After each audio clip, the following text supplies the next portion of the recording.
There's a reason Campbell's has been the soup authority for generations. And with Campbell's Culinary Reserve, they're also your low-fit passport to global flavors. With more than 60 chef-inspired varieties, Campbell's Culinary Reserve gives you scratch-made quality and on-trend flavors that scale with your operation. From standalone stars to versatile menu builders, discover how Campbell's Culinary Reserve can transform your menu at campbellsfoodservice.com. What's up, everybody? Welcome to another episode of Extra Serving, a podcast from Nation's Restaurant News. I'm Sam Oches, editor-in-chief of NRN, joined once again by executive editor Alicia Kelso. Alicia, happy Monday morning. Happy summer. Happy summer. It is hot as all get out in both of our necks of the woods. I think we are certainly mid-90s, but definitely crawling toward that triple digit, which I don't love. One of the reasons I left North Carolina, in fact, but here we are. Yeah. I am grateful that we invested in a pool during the pandemic. Smart. Very smart. We're getting a return this week. Yeah, Alicia, I too invested in a pool. It is of the inflatable baby variety, but and it went on top of the patch of grass that is now bare from where my kids had a slip and slide. Oh, that sounds awesome. It's awesome until your kids decide to see how high they can get and the number of times, sliding across, and then they get to 400. And I swear this is it's got to be 20 to 30 foot long slip and slide. And that is how long this rectangle of, dirt, mud, and gone grass now is in my yard. So it is now the water play section of the Oches backyard that kids can go do their stuff there. And they spent 2.5 hours in that baby pool yesterday. So you know what? I was a happy man. Yeah, you can replace grass. You cannot replace those memories. Hey, that's a good way to look at it. Thanks, Alicia. You're welcome. I'm remember that next time I get Monday morning philosophy for you. Next time I'm mowing over the mud patch, and I'm like, these kids. Well, Alicia, I have to tell a story, which is, speaking of my kids, last night we took the kids to Texas Roadhouse for the very first time. And this was classic Texas Roadhouse because the impetus for this trip was that Jude, my 6-year-old, got in his Sunday school class at church a coupon for a free kids meal, which I'm like, this is Texas Roadhouse right here. This is what they do. And it is effective because we said, got to take advantage of that $8 value for what ended up being a $100 check, but well worth it. Texas Roadhouse, they never disappoint. I mean, they deliver all the time, but not, literally, of course, delivering on the expectations. I should say. But I have to say, our 1-year-old Bowie, he inhaled 3 of their rolls, which, to their credit, are delicious. So I cannot fault him there. And the baby, it's keeping him occupied, so we're shoving his face with rolls. We have no problem with it. When we got home, he walked for the first time. Amazing. So I guess I just have to say to Texas Roadhouse, there's something in those rolls. You helped my baby walk for the first time. Let's face it, he's 15 months. He's a little on the late side.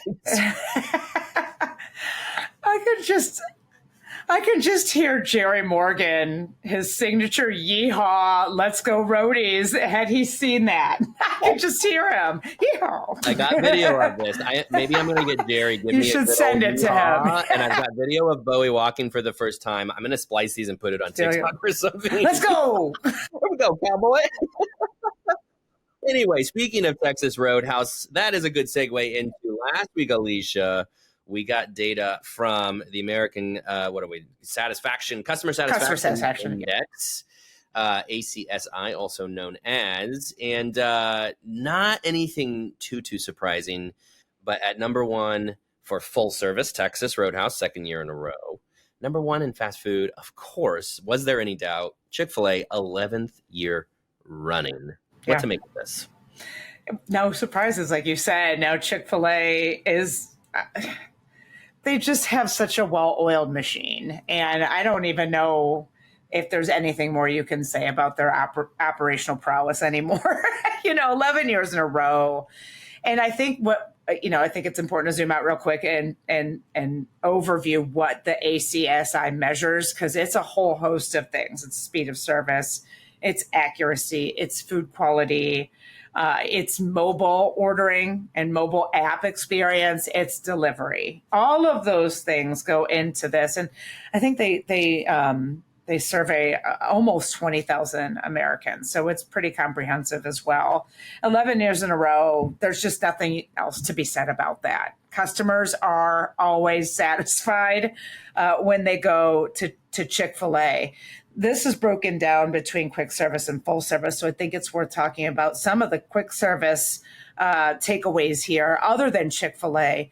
Panda Express was up 4 points to 80, and they tied with Starbucks unchanged to 80. Now that surprises me a little bit, because when we talk about Starbucks and their challenges in the past several quarters, we talk about how a lot of those challenges come from the slow speed of service and customer experience challenges, accuracy, all of that stuff. Panda Express doesn't surprise me. That echoes a lot of the really quiet, consistent growth that they've had, especially last year, per Technomic data. So Popeyes was also up 4 points. Popeyes is rolling out a quote, easy to run initiative to try and standardize processes and explicitly improve those accuracy and speed metrics. The biggest dropper, Sam, can you guess what that was in fast food? I'm going to cheat because I know the answer to this, but you know what? I'll still pretend to be stumped. Gosh, was it KFC? It was KFC, and I feel like I'm down bad on them because I'm still mad about them moving out of Louisville. But this was a bummer. They fell 5 points to 77, and it just kind of reflected a tough year overall that KFC had. I mean, their sales were down 5.2% per Technomic data last year. Now we've started to see movement and progress on the KFC side. So I'm optimistic. I still love them. I've got the Robo Kernel in my background, KFC. I've got my face on a bucket right there. But yeah, over to the full service side, Texas Roadhouse was number one. They fell a little bit. But that was par for the course on full service. So last year they were tied at number one with LongHorn Steakhouse, and LongHorn fell out of the number one spot to number two. LongHorn is fine, as we'll talk about later. The biggest climber in full service, Applebee's ticked up by a point. Red Robin was up by 3 points, and Red Lobster was up a point. All this, these companies putting work in.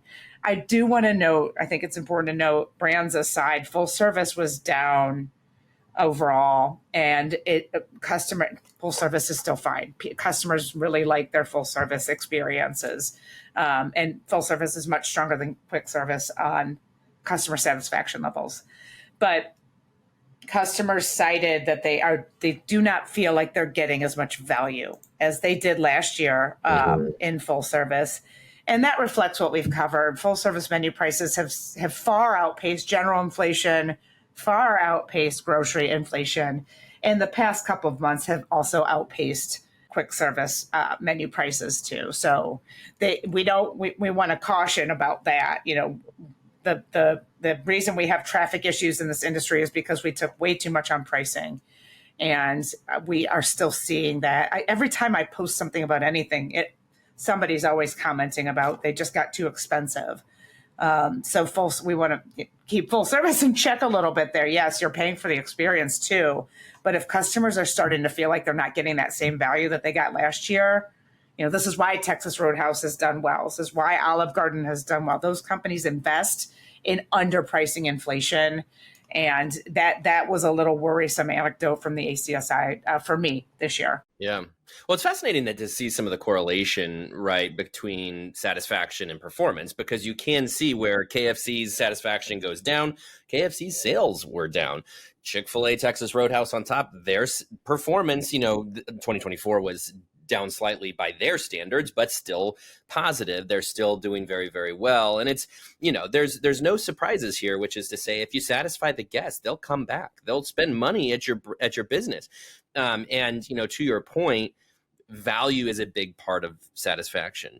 Again, last night I walked away from Texas Roadhouse $100 poorer, and I said to myself, that was a little bit, but I have a family of 5 now, so I just have to get used to that. That's just something that happens. The per person check, being $20 per head is pretty okay for a full service experience, right? But when you, to your point, a lot of other full service brands are getting more and more expensive, and that check is going higher and higher.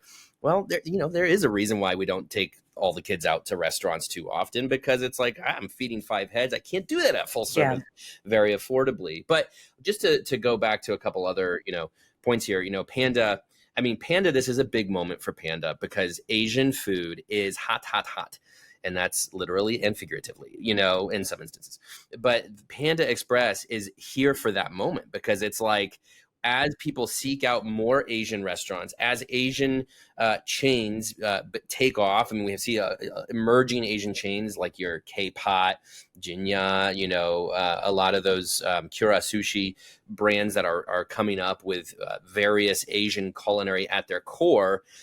Panda Express is still by far the biggest of them. And so again, they're meeting that moment with satisfaction, which means, we should expect to see Panda continue to ride this wave that is crashing over the restaurant industry around Asian chains. Similar with chicken. And this is why it's so amazing that KFC is where it is today, because Chick-fil-A, Popeyes, you see the love people have for chicken brands, and you see the way these chicken brands are showing up for customers and satisfying them.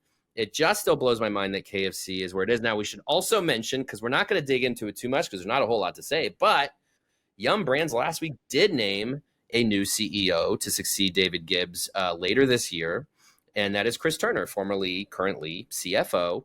I'll say this about that news. I kind of wondered if they would take a bigger swing to go a little bit more of a safe route of the finance guy is going to take over. Might make sense. Look, I've never run the largest restaurant company in the world before, but I imagine you got to be pretty smart when it comes to finances to do that job, right? And they've shown that in the past, at least post Greg Creed, they've showed that, because David Gibbs CFO? He was, he was the nuts and bolts guy. Yeah, he's finance guy. So no surprises there, but it's like, when you need to revive a brand like KFC, like that's going to take more than playing it safe with your finances. And, they're going to have to come up with something to drive more excitement into KFC again. Well, I think they're trying to. I think this is a product of them putting more faith in the brands to run the brands, right? We've seen Taco Bell just skyrocket under Sean Tresvant's leadership, right? They brought on Carl Laredo to take over Pizza Hut and turn that brand around. They just brought on Catherine Gillespie to turn KFC around. And like I said, there has been progress in that brand. The fourth quarter was the best quarter that they've had in, I think, 5 or 6 quarters. And of course, they've got Scott Mezvinsky, running KFC Global. So there's going to be some page sharing. They are brilliant people running these brands. And, Chris is in charge of making sure that the development engine continues and the Bite by Yum AI rollout continues seamlessly and let the brands do their thing. KFC is also, of course, experimenting with more handhelds, more flavor innovation. They've got the saucy test lab, if you will, growing in Florida. So I think that they're trying to position themselves a little bit stronger. I think we'll see more progress come out of KFC, and I'm saying that to manifest it. It must happen. Even though I'm so mad at them. But you can take the KFC out of Louisville. You can't take the Louisville out of KFC. I don't know.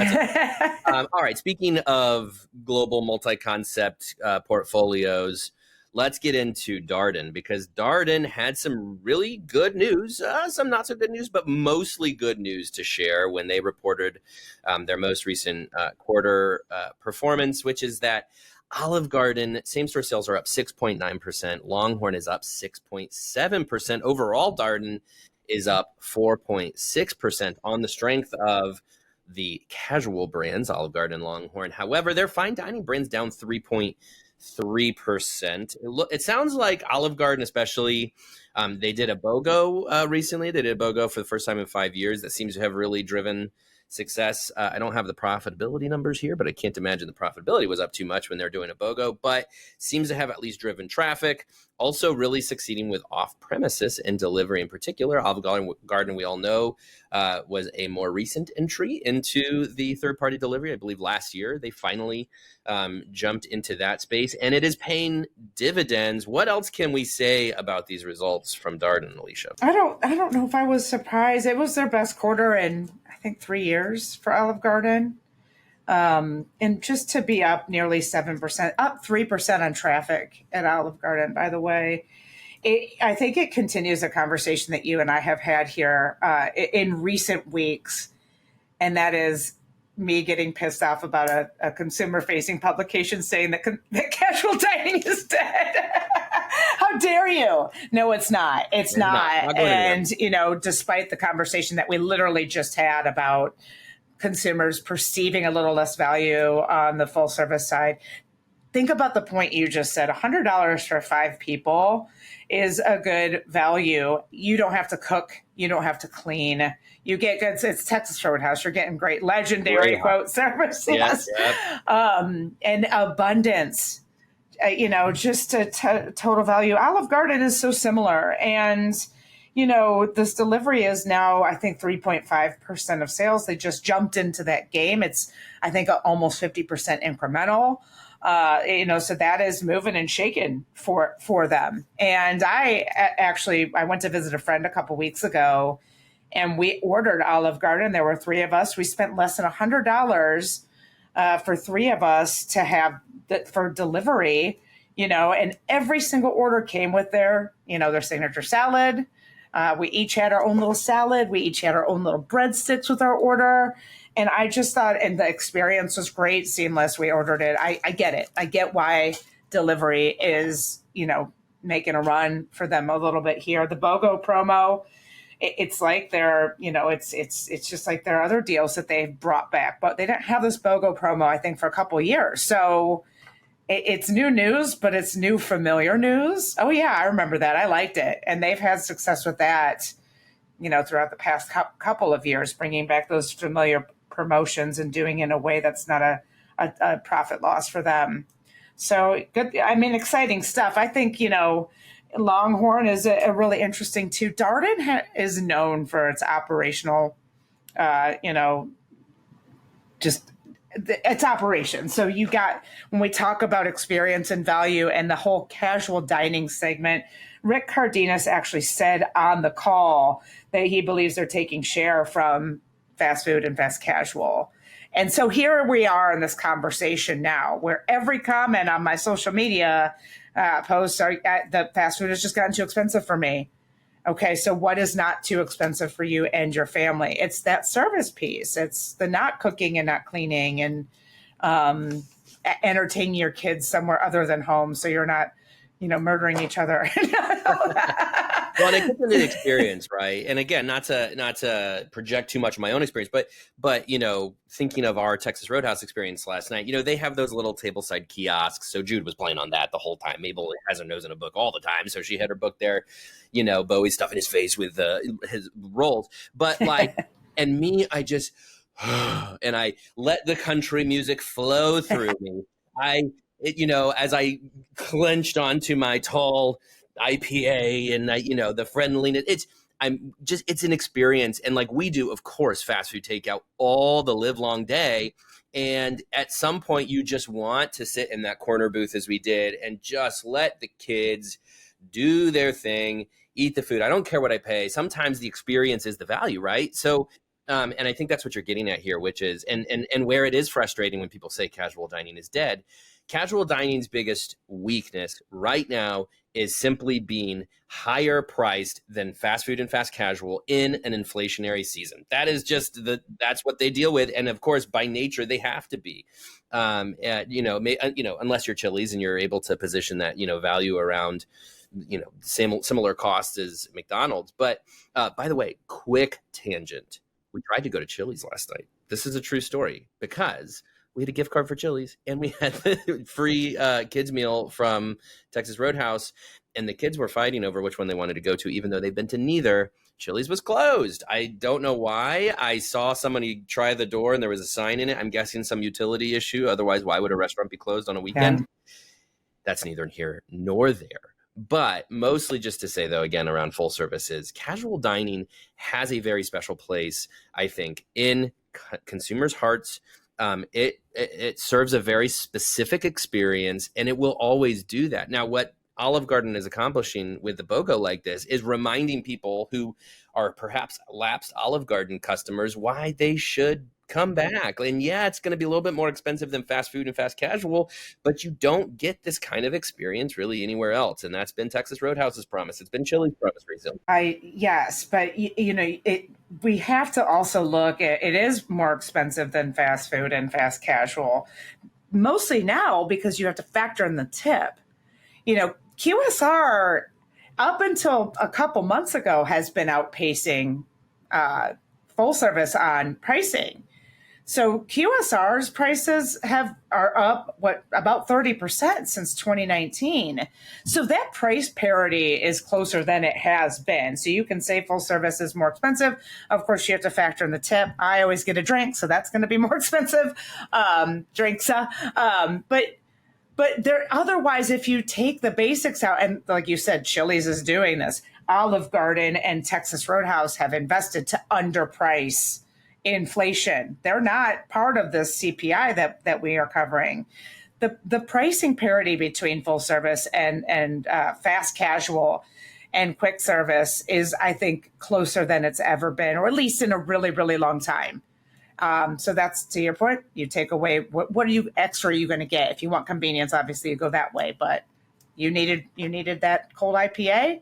And so you got this over here. I mean, if you take your family of 5 to a fast food place, is it going to be that much cheaper than $100? It's definitely 50 to 75 at least these days. Without the IPA. Yeah. And without the tip. Yeah, yep. Because I should say that $100 bill with Texas Roadhouse did include the tip. So you're right. They are closer than ever. And yeah, the experience in these full service restaurants is definitely unique. Quick thing about the fine dining, which I think is interesting because fine dining actually outpaced casual as far as growth in 2024, according to Technomic. And there was some expectation fine dining could hang in there this year as people splurged on that special experience, certainly as they go out for anniversaries, birthdays, and such. Not to say that Darden's fine dining results are indicative of the entire fine dining category, but I do wonder, maybe, people are pulling back on fine dining and doing the casual dining as the special experience, because fine dining is legitimately, you can get into some pretty serious ticket prices when you go to a fine dining restaurant.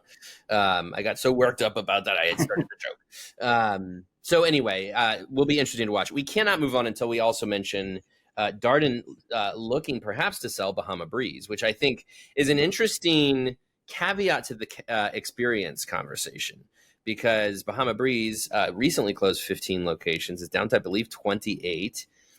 Now, perhaps Darden looking to offload that brand. And I've only had, I think, in my life, 1 or 2 Bahama Breeze experiences, but I was here for it. I like that experience, because I can crush a Mai Tai at the beach like anybody. And, that's the vibe they're creating in a parking lot in Orlando. So I don't know what to make of that. Perhaps just a brand that, needs a little bit of a rejuvenation at some point soon. Yeah, it's just another example of a company getting back to its core. I mean, Bloomin' is doing this, for example. When it's such a tough environment and you've got all these other distractions, what surprised me about this is Darden actually created Bahama Breeze. This is a Darden, I think it was like 1996, 1997. So they're getting ready to get rid of their baby. But it is all grown up now, Alicia. It is all grown up, but the writing was that it's not surprising. The writing was on the wall when they abruptly closed those 15 locations back in May. I will say Bahama Breeze sits in the seafood category, and just generally speaking, seafood had a really tough year in 2024. Of course, there's the Red Lobster thing, but McCormick and Schmick's struggled mightily. Long John Silver's was down over 10%. So I don't know what it is. Everybody has given up seafood for chicken, apparently. Apparently. Because we have this healthy, this kind of movement toward healthy, knowing what's in our food, and seafood seems to be in a sweet spot for that. But just by and large, I think, our colleague Brett Thorne wrote a story about the seafood category overall just struggling in 2024. For my own thought on that, my own opinion, I don't know where you fall in this, Alicia, but when especially if I'm pulling back on the amount I'm, going out to a restaurant, seafood is a pretty rare occasion for me if we're going out to eat. But like, for example, last night, Katie got grilled shrimp at Texas Roadhouse. I had a hot second where I thought about it, and then I went for that New York strip. But, point is that if I'm only going out, call it once a month, I go to my staple because I want something that I love because I'm not doing this very frequently. If I were to increase my frequency, I might consider, stepping outside the box a little bit and trying a seafood dish. Mm-hmm. That's my own perspective. So I just wonder, as people pull back on restaurant spending generally, they're sticking to their favorites, their indulgences, and they're not saying, I'm going to spend $35 on sea bass or whatever it might be. So that's my theory, is that perhaps seafood becomes this perceived, like, I'll do that once in a while because, seafood sometimes kind of scratches the itch. But right now I just want that comforting indulgence that I came here for. Now, Red Lobster, by the way, we don't have to get into it, but I'm fascinated by what new CEO Damola Adamulakan is doing there. And he has wisely put himself kind of at the front and center as the face of this brand. And he's this 35-year-old guy who's just, and you and I have met him a few times. He's spoken at Create a few times. And he's just like wildly charismatic, kind, clearly very smart guy. And, it's interesting to watch how quickly they've been able to sort of flip the switch. Now, we don't have a ton of results to show that Red Lobster has officially, turned things around or anything, but it's just suddenly there is a little bit of energy there that wasn't there before. So I'll be really fascinated to watch that over the next couple of years, if that turns into some real performance. And perhaps it becomes then sort of the bellwether for seafood in general, if Red Lobster can kind of claw its way back and maybe people get interested in seafood again. Okay, got to move on. You mentioned the health movement, and there was, I think, a piece of news last week that could be indicative of a broader trend here, which is that Starbucks is playing ball with the administration, specifically RFK out of the Department of Health and Human Services, and the Make America Healthy Again movement, MAHA, as I believe it's going by. We've touched on this a little bit because, no matter where you fall on political spectrum, anything of this caliber within an administration such as this, there is real influence here, right? Like, if you think it's right or wrong, what RFK is doing around food dyes, additives, does have genuine influence. And we see that happening, right? Kraft Heinz says it's going to start pulling dyes out of its products. Other companies have made these kind of commitments. Now Starbucks is playing ball, and Brian Niccol sat down with RFK to talk about its commitment to healthier foods. Just on the surface there, with that news that Starbucks is, engaging in this conversation, what should we make of that?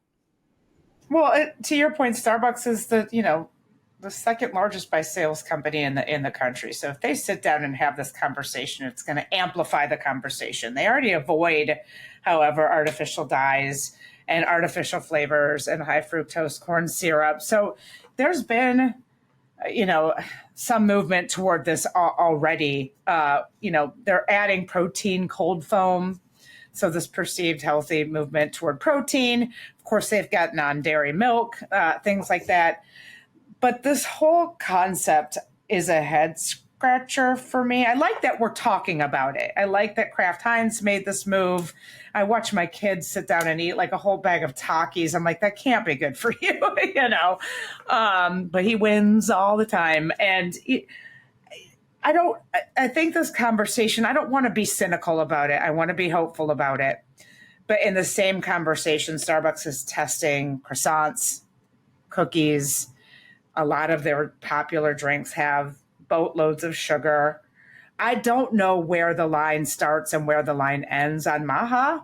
I like the conversation. I think we're going to continue to evolve on this conversation. I think the food industry should. It always alarms me the differences that we have in regulations on what we allow in our food here versus like Europe, for example. And so I really like the conversation. I think it needs to evolve significantly, because I have a hard time reconciling the sugar content of a Frappuccino with, with and a new cookie that they're testing with full MAHA. So good conversation to have. Fully, support again that having that conversation in earnest on what the heck we're putting into our bodies. But I think there's a lot of work that needs to be done here. Yeah, it's fascinating. I think we talked about this a couple of weeks ago, but just the fact that I think to take a step back and look broadly at consumer trends and where we're at as an industry, I think health is coming in hot. I think the more attention, even if you take MAHA out of this, I think that attention is going once again back toward healthy after a period of indulgence. I mean, when you saw in 2020, 21, 22 to some degree, pizza and wings be as big as they were. And it was fascinating to see how quickly, we sort of abandoned what was essentially a decade's worth of attention toward health in the restaurant industry. Because speaking of administrations and, influence and programs, Let's Move was a part of the Obama administration. Of course, Michelle Obama was a big champion of that, and kids healthy eating specifically. And so, one piece of that is, are we talking about Let's Move anymore? Not really. And I think similarly, at some point in the future, we probably won't talk about MAHA anymore, but it doesn't really matter, because what matters is that for the years that these administrations are in, they will have influence, and it will, move the needle on what the industries are doing. So we have to pay attention. And I think Let's Move did make some change for kids' foods in particular. A lot of it got walked back when Trump was elected. But anyway, point here is really just to say that COVID, suddenly put into, focus more just indulgence and convenience. And we really got hot on that for a couple of years, right? We're so focused on how quickly can this thing get to me. And I want to take care of my wants and needs as fast as I possibly can. And now, because the pendulum is constantly swinging, it is swinging back, I think, toward health. So the timing is interesting, because with MAHA coming in, RFK coming in and bringing attention to additives and dyes and things like that, it's aligning with a consumer sentiment that, hey, yeah, maybe we shouldn't be eating some of these things, and maybe I do want to eat healthier. And so that's going to align in this place where I'm sure Starbucks is reading the tea leaves, and they're like, well, yeah. I mean, if this is the direction consumers are going, we need to be here for that. And by the way, I should add that while, RFK and MAHA is the face of it, this is not a right or left thing. I think American consumers broadly, left and right, are thinking more about their health. So it's something we have to all pay attention to. Again, a couple of weeks ago, I mentioned I participated in an event at the Culinary Institute of America, their Menus of Change conference, which talks about health and sustainability and sourcing. And I do think that's going to become more of a part of the conversation as well, around perhaps more localized regional sourcing, which is, going to be inherently healthier, better for you. We saw last, 15 years ago, when we came out of the Great Recession, there was intense focus on health. And I suspect coming out of where we're at now with inflation and everything, we'll come back into this, how can we be healthier as an industry? So it's really just to say, pay attention to this. Don't dismiss the MAHA part of it as just another political thing. And, 4 years from now, depending on what happens, maybe it changes again, because it doesn't really matter who's in office. What matters is, that consumers broadly are moving as as this sort of monolithic sort of body from I want convenience and indulgence to I want to take care of myself. And God knows we're going to move back to indulgence. Yeah. Well, don't you think it's interesting? Sweetgreen is doing pretty well, right? So to that point, so is Salad and Go, but the fastest growing concept in the whole country last year was 7 Brew. So I think that's where it comes to me, like trying not to be cynical, but I just can't reconcile what we really want I think that the whole point is we want it all now. We want some days to feel good about ourselves and other days to give ourselves a little bit of a treat. And I think we're kind of in that middle more now than ever, given this conversation about MAHA and additives and dyes and all this stuff, but still running to our local 7 Brew to get a medium brunette on ice that has God knows how many calories. I don't need to know. I will tell you, I looked up the Dutch Bros calories, and it's probably not so different. And it is a lot. And by the way, they're not pretending that it's not, because I think they're here to say, hey, we are a indulgence, and we earned it. We earned it. Totally. Well, and I think the last thing on this conversation is really just to say, at the end of the day, also everything, as we know, comes back down to cost. Because if eating healthier costs substantially more, which 10 years ago it genuinely did. I mean, if you wanted to eat healthier and you were going to that salad fast casual, you were paying a lot more money. And the big solve here has always been around cost, which is, can we source healthier ingredients for a lower cost so we can charge, less? And Salad & Go is a fascinating example because they have, a vertically integrated supply chain that allows them to keep their prices very low. I think around $8 a salad, which is remarkable for this time, especially as prices have gone up 30% in QSR over the last 5 years. So if the industry is better positioned now to charge less for healthier foods, and as again the vendors like a Kraft Heinz starts pulling additives and dyes out of their products, it could be interesting that that it could take root a little bit more in the country, that broadly people eat healthier because it becomes more affordable. We've kind of figured that piece of it out. Right. All right, Alicia, that's all we have for today. Another episode of Extra Serving. I'm out of breath. You sound really exhausted. I think I've exhausted. We got to go back to Fridays. I know. Maybe we should do Fridays where we're more excited for the weekend. We are going to roll into another interview, though, from our recent Power List. So do enjoy that. But for now, she's Alicia Kelso. I'm Sam Oches. Thanks again for joining. I guess just to start off easy, could you tell me a little bit about your background and how you came to Portillo's? Absolutely. So I I started my career in public accounting at Arthur Andersen. So went to Michigan State undergrad, was an accounting major, was an auditor for several years. Left auditing. I knew that wasn't for me, but you kind of have to put in your years to get your CPA. So did that. Had the fortune to work on Domino's Pizza as one of my audit clients when I was with Andersen. So ended up leaving Andersen, joined another company, but then ultimately had some connections that led me to Domino's before they went public.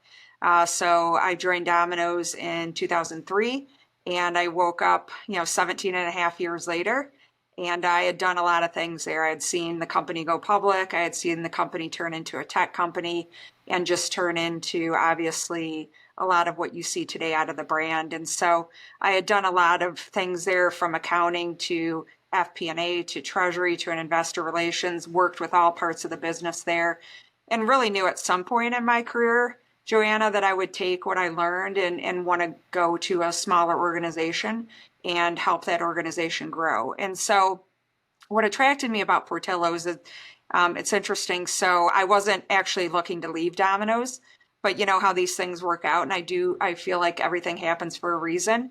And so Portillo's had reached out to a former colleague of mine at Domino's, and they were looking for a CFO because they wanted to go public and wanted somebody who could maneuver the company through that and obviously be in this seat as a public company. And so had a conversation with that colleague, and then that introduced me to Portillo's. I grew up in Michigan. I'm a Michigander. So I had been to Chicago many, many of times, knew Portillo's as a brand, but didn't really know the organization in terms of where they were at in their journey, how many restaurants, et cetera. And so once I met the team, I met our CEO, Michael Osanlu, and I told him I needed two things to get me to leave Domino's, and it was passion for the brand, and I fit the culture. And so those two things, having spent 17 and a half years with a brand that I loved, and I loved the culture, it was going to take me a lot to leave that. And so I was doing this during COVID, during 2020, which Some might say, what the heck was I doing? But I just felt like once I met Michael, once I met the Berkshire Partners folks and got to know the brand, I knew this made sense for me. And, it was the culture, it was the brand, it was everything that I was looking for, again, if I was going to leave such a brand as Domino's, which, again, I love to this day. But, and so I jumped on board Portillo's in December of 2020. We went public in October of 2021. So I spent a good chunk of my first year going through the IPO process and helping shepherd us through that. And then waking up, 3 years after that, just learning how to maneuver life as a growing, small cap public company, which has had its ups and downs over the course of the last few years. But I can tell you that I wouldn't change a thing. The culture was everything that I thought it would be. And I love the brand. I love the people. And I feel like we're a 62-year-old brand, but we're just getting started, which is super energizing and exciting for me. And what were some of the learnings that you took from going from a larger company like Domino's to more of an, like you said, an emerging brand like Portillo's? Yeah, I feel like as we were getting into this next phase, we really needed to focus on standardizing our processes, right? And in certain aspects, professionalizing parts of our organization. And so that's whether it's technology, whether it's people, those type of things we've been on a journey, right? I'd say the last few years to make sure that we're putting those scalable processes in place because we're growing extremely fast. We're only at 94 restaurants today, but our plan is to grow at 12 to 15% over, the next several years. And we can continue to dial up growth as long as we have the people in our pipeline to run our restaurants. So I feel like bringing that lens of what great looks like within each areas of the organization and what we need and how I partner with my business partners right here at Portillo's is super important. So I feel like I brought that lens in all parts of the organization. I had worked with all parts of the business at Domino's, whether it was supply chain or the restaurants or technology or marketing. It was all aspects of the business that I partnered with there. I felt that I could really bring that operational lens as well to Portillo's and help in all areas of the business. And so, on your journey to becoming a CFO here, what are some of your big career milestones or bullet points do you think at Portillo's? Yeah, obviously the IPO is one that I point to that was definitely a process, but I think building great teams. I think the folks that we've brought on board and that I brought into the organization as part of building out those teams and those capabilities is something I'm really proud of. And then I think just going through, as I mentioned, part of our technology journey, we've been on what I call a back office modernization journey for the last several years. We just put in Oracle's cloud platform within our finance and supply chain organization. We're going through a Workday implementation as we speak. Also, I joined the organization only owning finance. But since then, over the last couple of years, Michael, our CEO, has asked me to take leadership roles over both supply chain and IT. So I've been very intimately involved in those areas of the business, again, helping to create those scalable processes, bringing in what I consider best-in-class talent in the organization, and then just executing on all the strategies. So I feel like those are the big things, at least over the last few years, that I look at and I say, just not just for me, but for the team, those have been big wins for us. Mm-hmm. And I guess, what has that been like to take on more responsibility at the organization, as you said, kind of working in more departments? It's been fantastic. As I mentioned, I worked with those parts of the business at Domino's, so I know what a supply chain, what world-class supply chain and IT organizations look like, having seen it firsthand. And so I feel like I can bring that lens, but it's been really exciting, Joanna, just getting involved in those parts of the business and helping to, again, put those strategies in place that puts Portillo's in a position to succeed in the future. And as we continue to grow restaurants, those are key parts of the business that when you look at how you scale and how you're able to do that, obviously technology is going to play a very key role to that. But in our supply chain business, right, we grew up as a Chicago brand. And so having the lens towards how are you scaling your distribution networks? We manufacture 3 products, our beef, peppers, and gravy. And so how are we scaling that and getting that to all the restaurants that we're building in Texas, Florida, Arizona? So it's been exciting to get really involved in those parts of the business. And again, partnering with our operations teams, our people team, to just make sure we're putting the things in place that can help us make sure we have long-term sustainable success here at Portillo's. Mm-hmm. I guess what are some challenges that you faced while you were here, and how have you kind of approached that? Yeah, I mean, there's always challenges with change, and change management is hard, right? So when you do have a brand that is over 60 years old and are used to doing things a certain way, there's an aspect of change management that comes with that. Again, whether that's with the technology, whether that's with people and leadership that you're putting in place or processes. And so I think for me, just making sure that everyone's involved and that we have transparency in our communications and making sure people understand the why. Why are we doing this? Why is change happening? And then making sure that folks not only understand the why, but they're also equipped with the training and the things that they need to succeed. The last thing that we want to do is set anyone up for failure. So making sure that we're setting people up for success as we give our teams new tools and things like that, I think is super important. But as everyone knows, change is hard. And so the rate and pace of change in the organization is something that we have to make sure we're definitely managing too. What would you say, as you might know, in the C-suite, the CFO position is not as commonly held by women. How have you kind of, with that in mind, how have you kind of navigated the world of restaurant business, kind of knowing that and possibly going through, I don't want to say necessarily as a minority, but sort of going through the restaurant world as a minority?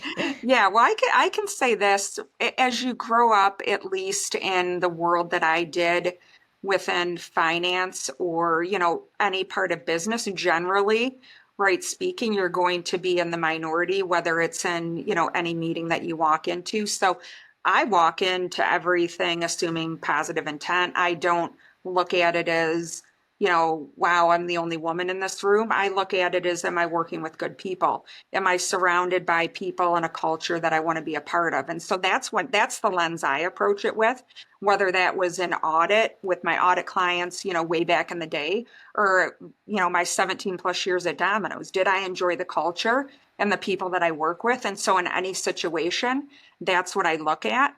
Now, having said that, there are challenges, right, in terms of what you just said. And so for me, it's just as I've grown up in my career, just making sure that I'm helping women leaders along and helping to grow them, because sometimes there's not always a path or an avenue to doing that. And so for me, just making sure that I'm mentoring the next generation is really important to me as well. And I guess what would be your advice to women that are kind of coming up in the restaurant industry and kind of looking to take on more leadership roles? Yeah, I would say first that you just be authentic, right? Sometimes I think people think, well, I have to be a certain way or I have to emulate, right, the behaviors of this person or that person, depending on. But I would say, be yourself, be authentic in terms of who you are, even as you grow and as you become a leader. And then just continue to build relationships, right, with folks within your organization, have open lines of communication. I think it's important to building relationships and building trust. I think building trust in an organization is extremely important. I found that throughout my career, you can get a lot of things done and accomplish a lot of things if you have very strong relationships. And that starts with trust. And so to do that, people aren't going to trust you if they don't really know you or know who you are. And so I think sometimes people have a tendency to put walls up at work and say, I separate, my work and personal life. And look, some people want to do that. That's not, what I prescribe to. I'm kind of an open book. And I think that lends itself well to people trusting you. Yeah, absolutely. All right. Fantastic. Actually, you know what? One more question I realized. What would you say are your goals for the future at Portillo's this year? What are you most looking forward to this year, and what are you working on? Yeah, we're really excited about the growth in the organization. We're excited about, as I mentioned, continuing to grow this brand being a 60-plus-year-old brand, we're just in the infancy stage of growing. I'm excited about all the things that we're doing to accomplish that growth. So when we look at our technology, we've rolled out kiosks in all of our restaurants. We're rolling out a new loyalty platform that rolled out last week called the Portillo's Perks program. Super excited about that and bullish on our ability to do more customized or one-on-one marketing to our guests. I'm excited about our new COO, Tony Darden, who joined us recently, and the things he's bringing to the operational side of the business. And then I'm just excited about continuing to introduce this brand to the world. And I think it's a special brand. I think it's one of those brands that has a cult-like following. And we just got to continue to scale, build awareness as we grow these restaurants and get more people to try Portillo's. Because I think once they do, and once they experience our restaurants, they realize that this truly is a special brand. So I really am excited to build more restaurants and introduce this brand to many more people in this country. Yeah, absolutely. I'm not in Chicago that often, but I go at least once a year for the National Restaurant Association show, and I always have to go to Portillo to get a hot dog. What's your go-to order? I just get the standard Chicago dog, honestly. Hey, that's a good choice. I love that. I think it's because it's, you know what it is? I'm in New York and we don't have anything like that. I mean, we have the New York City dirty water dog, and that's obviously I've a lot more toppings. Yeah, definitely. Well, next time you go, definitely try the Italian beef sandwich. I know. Yes, I've had it at events, but not in Chicago. Get it in Chicago. Get it dipped, which is going to be super messy, but it's so tasty. And get it with sweet or hot peppers or both. So that's my recommendation. There's a reason Campbell's has been the soup authority for generations. And with Campbell's Culinary Reserve, they're also your low-fit passport to global flavors.